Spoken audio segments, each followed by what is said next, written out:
Verse 41. I do not receive glory from people. No. I don't need you to glorify me. Okay? I don't need you to fall down on your knees here in front of me and stuff like that. I don't care about that. God is not this Hollywood star or whatever up there, like, oh, I just want people to see me and then get my signature and worship me literally, right? I don't care. He doesn't need that. Right? He doesn't need you ultimately to receive any glory from you. But God didn't make us. I've heard Christians say this. God made it because He needs, not just Christians, others as well, laughing at Christianity. It's like God made people so that people can sing songs to Him because He needs it. He doesn't need it. Verse 42, but I know that you do not have the love of God within you. You don't have the love of God. Because you don't want to believe what the scriptures speak about. You're not born again.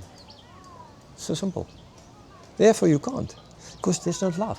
The Spirit gives, He gives you a new heart. Therefore you can believe. That starts there. Like He explained to Nicodemus. You don't have it yet. You are dead. Okay? And again, this knowing of Jesus. He knows something. He knows something about them. He knows that they don't have this.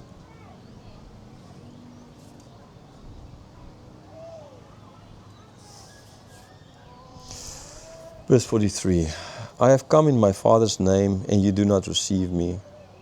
If another comes in his own name, you will receive him. Yeah, that is kind of very, what's the word for it, as well, kind of normal, okay?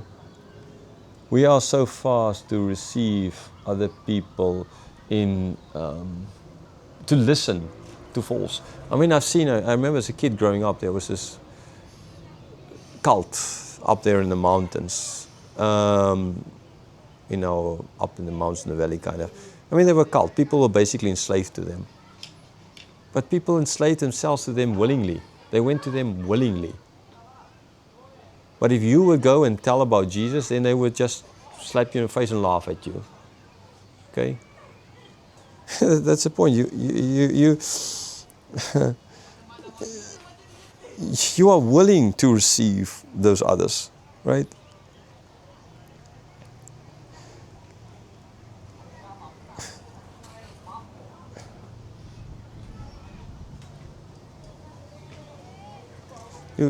I came in the Father's name, but you do not receive me. You're willing to receive others. People are willing to receive anybody out there. That's why there's so many cults, ultimately. Because people, they say, all these cults, all these people are wrong. Yeah, they're wrong. We create gods, right? Our heart is an idol factory, as Calvin stated. Yes, true, we create gods. But we can't, like our supposed to, we can't create a God like the God of the Bible. And the fact is we can't create that God. We don't want to go to that God. We want to go to the gods we can create. But we don't want to go to the God that we can't create. Because He's holy, He's different. We're afraid of that God. So we're willing to receive absolutely everyone. To give everything away for others.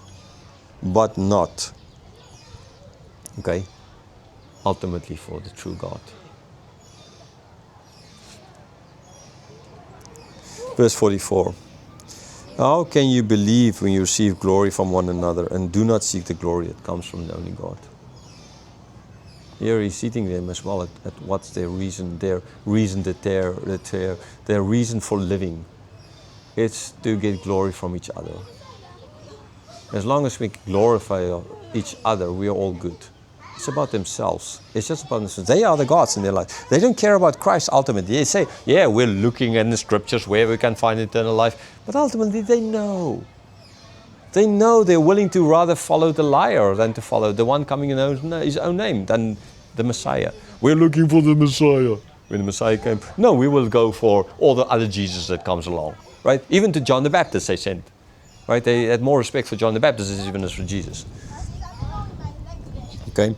And So you see, you're seeking to the healing of that man. It's about the Sabbath. You're breaking the Sabbath. You're like, oh, but if I say Jesus is right, then we not glorify each other, like he broke our law, kind of. It's because it's about us.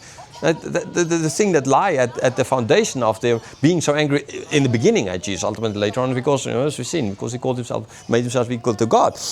Okay? So that is a glory because he broke what is, and so we're not going to glorify each other. It's about us. It's about us. It's all about us. Okay, like I said earlier today, I know what you want to hear, so I can tell you what you want to hear. You don't want to hear when I'm angry or when I tell you the truth, because the truth hurts. We don't want to hear the truth. Okay, and because then you won't know. So what you're searching for in life, so others will glorify you, so that others in church next to you in the pew will say, "Oh, what a great Christian he is," kind of idea. A pastor, "Oh man, pastor, that's a great sermon again today," and what? It's easy to tell you what you want to hear. I know what people want to hear. But is that right? Jesus didn't care about that. He told them what they had to hear. Not what they wanted to hear. Nicodemus, not what Nicodemus wanted to hear. The woman, well, not what she wanted to hear, but what they had to hear.